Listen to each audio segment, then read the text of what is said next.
दोस्तों, आज की कहानी है एक माता पिता अपनी बेटी से हाथ धो बैठे। उठो बेटा, देखो कितनी देर हो गई, कब की सुबह हो गई, तुम्हें सूट पर जाने में देर हो रही है ना। प्लीज मम्मी सोने दो ना, रोज जल्दी उठा देती हो, नहीं जाना मुझे सूट फूट पर। चिड़चिड़ाती हुई बिनी बोली, अरे ऐसे नहीं बोलते बेटा, देखो मैंने आपके लिए आपका फेवरेट ब्रेकफास्ट भी बनाया है, लंच में भी आपके लिए शानदार आपकी पसंद की डिश लाऊंगी, ठीक है ना। चल मेरी रानी बिटिया तैयार हो जाओ। कहते कहते 6 साल की विनी को उठा ही दिया। पिछले 2 सालों से यही होता था उस मासूम बच्ची के साथ। सूट के नाम पर उसका मासूम बचपन तो छीन तो गया ही था। उसकी नींद, उसका चैन, उसके संगी साथी सब छूटते जा रहे थे। स्कूल तो जैसे छूट ही चुका था। वो सोचकर रह जाती, मैं अपने दोस्तों जैसी जिंदगी क्यों नहीं जी पाती। कितने मजे से वो सब सोसाइटी के गार्डन में ढेर सारे खेल खेलते हैं और मैं हसरत से उन्हें देखती हुई सूट पर चली जाती हूँ। वो भी अपना खेलना छोड़कर मुझे देखते रहते हैं। काश हम अपनी जिंदगी बदल पाते। विनी अपने छोटे से दिमाग में सोचते सोचते तैयार होकर शूटिंग पर चली गई। सुनो, आजकल विनी बहुत परेशान करने लगी है सुबह उठने में। अरे उसकी पसंद का खिलौना दिला दो, नहीं मानती खिलौने से। ऐसा करो, एक मोबाइल दिला देते हैं, गेम खेलती रहेगी फ्री टाइम में, कैसा रहेगा। बहुत बढ़िया। आज क्या काम पर नहीं जाना? अभी तक तैयार नहीं हुए? मैं तो निकल रही हूँ विनी के पास। सोचता हूँ काम छोड़कर ही दूं। बेशर्मी से हंसते हुए अशोक विनी के पिता बोले, अरे ऐसा मत करना, नौकरी तो करते रहो। अरे जितना महीने में कमाता हूँ उससे कई गुना तो मेरी बेटी एक ऐड में कमा लेती है। चलो तुम भी साथ चलो। विनी के और भी ऐड और सीरियल की फाइनली बात करना है। चलो घर चलो। विनी लो चिप्स खा लो और ये लो कोक। पर मम्मी मुझे तो घर के बने दाल चावल खाने हैं, गरम गरम घी डालकर पापड़ के साथ।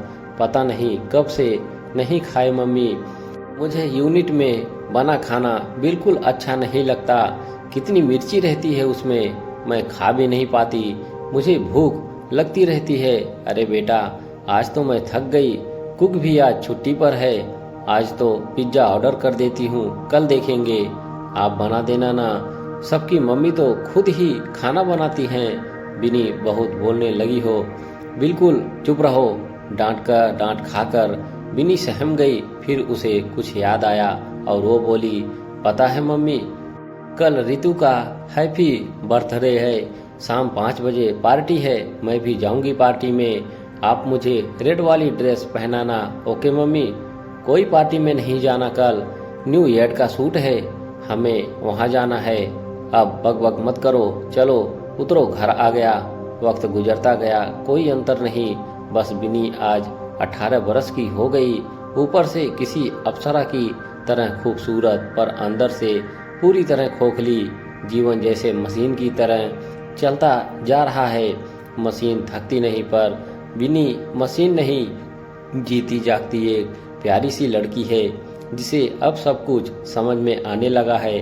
वो समझने लगी है उसके माता पिता ने उसे पैसा कमाने वाली मशीन बना दिया है। उन दोनों को विनी की परेशानियों तकलीफों से कोई लेना देना नहीं।